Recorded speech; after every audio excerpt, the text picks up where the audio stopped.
Before Afghanistan was called by that name. Before Islam marched into its valleys with fire and steel. There lived kings in those lands who spoke Sanskrit. Who built temples. Who chanted mantras beside snow-fed rivers. Who ruled with the sword, not the scimitar. This is the story of one such king. A forgotten warlord. A ruthless monarch. A ghost of ancient Bharat's western frontier. His name was Kallar. Founder of the last great Hindu dynasty in Afghanistan, the Hindu Shahis of Kabul and Gandhar. He was not just a king. He was a war machine. Long before Taliban caves or AK-47s, the land you now call Afghanistan was a cradle of Indian civilization. In the north, Gandhar, a kingdom of Vedic sages, Buddhist monasteries, and Indo-Greek hybrid art.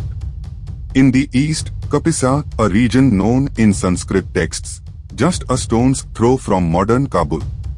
In the south, Jabul, a Hindu-Buddhist stronghold with temples carved into rock.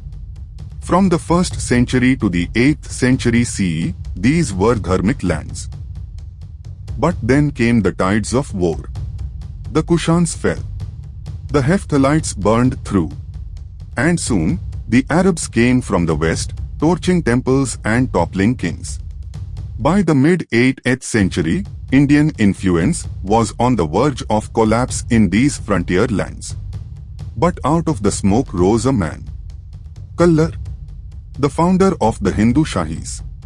And he would make his enemies bleed. We don't know exactly where Kallar was born. But what we know is this. He was a Brahman by caste, a Kshatriya by blood, and a tactician by mind. He wasn't born into kingship, he seized it. Before him, Kabul was ruled by the Turk Shahis, Buddhist kings, who were slowly losing ground to the Arab Caliphate. But Kallar saw what others feared. Weakness. Indecision. Decline. And so, sometime around 850 CE, he overthrew the Turk Shahi king Lagaterman in a swift palace coup. The Turk Shahi line ended. And the Hindu Shahis were born. Kallar crowned himself king. Not just of Kabul but of vengeance. The Arabs had been pushing deep into Jabul and Ghazni. Cities were razed. Monasteries burned. And the Umayyads wanted Kabul next. But Kallar said, no more. He didn't just build forts, he fortified a civilization. He restored temples in the mountains. He revived the Sanskrit traditions that the Buddhists had let erode. He militarized his capital. And most importantly, he started purging any elements sympathetic to the Arabs. He wasn't subtle. He was brutal. Traitors were executed publicly. Arab merchants who refused to convert or comply were expelled or worse. Fortresses like Vahind were reinforced with high walls and deep moats. His reign was not peaceful. It was resistance with a sword in hand.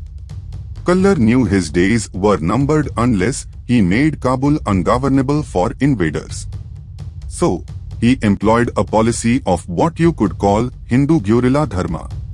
Arab caravans traveling through the Hindu Kush were often ambushed by mountain tribes loyal to him. Captured Arab soldiers were not kept alive. When Caliphate commanders sent envoys demanding tribute, he sent them back headless. He established secret alliances with Indian kings across the Indus, especially in Kashmir and Punjab, to form a dharmic buffer zone. He reportedly coined a new tax law. No Muslim tax collector shall enter this kingdom alive. He was not diplomatic. He was the fire that fought fire. Cultural revival under an iron fist. But Kallar wasn't just a warlord. He knew that survival meant preserving not just territory, but identity. He brought back Vedic rituals and made Sanskrit the royal language. He patronized artisans from Gandhar, blending the lost Buddhist artistry with bold Shaivite imagery. Stone sculptures from his era show kings standing barefoot before Shivalingas, surrounded by Brahman priests holding swords. It was a new dharmic militarism. No more soft, pacifist kings. This was dharma, sharpened like a blade. The Abbasid Caliphate tried multiple times to break him, but they failed. Writings from Arab chroniclers like Al-Balduri mention Kallar's forces torching garrisons, beheading tax officials, and decapitating emirs along the frontier. They called him Al-Kufar Malik, king of the infidels. And even though he ruled a tiny kingdom compared to the massive caliphate, he made them bleed enough to earn fear across Khorasan. The roads to Kabul were dangerous again, because King Kallar ruled with wrath. Kallar ruled until the late 800s.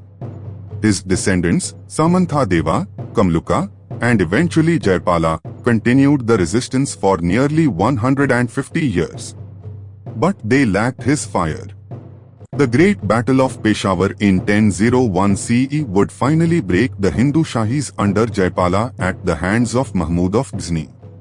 But even Mahmud's chroniclers write about the defensive might of the Shahis, forts impossible to breach, soldiers that never surrendered, and a code of honor that didn't flinch even in defeat. That legacy began with Kallar, the ruthless king who made Kabul bleed to stay free. You won't find Kallar in your textbooks. He is not sung about in modern Afghanistan. He is not remembered in Indian politics. But he is buried under your feet, in the stones of ancient Kabul, in the broken Sanskrit inscriptions scattered across the hills, in the memory of a time when Dharma fought back. And he's still there, whispering from the ruins. We did not fall without fire. Let that be known. Kallar was not peaceful. He was not perfect. But he was a flame in the dark. A king who dared to defy an empire. A name erased by time but not by truth. And this was Afghanistan when it was still India.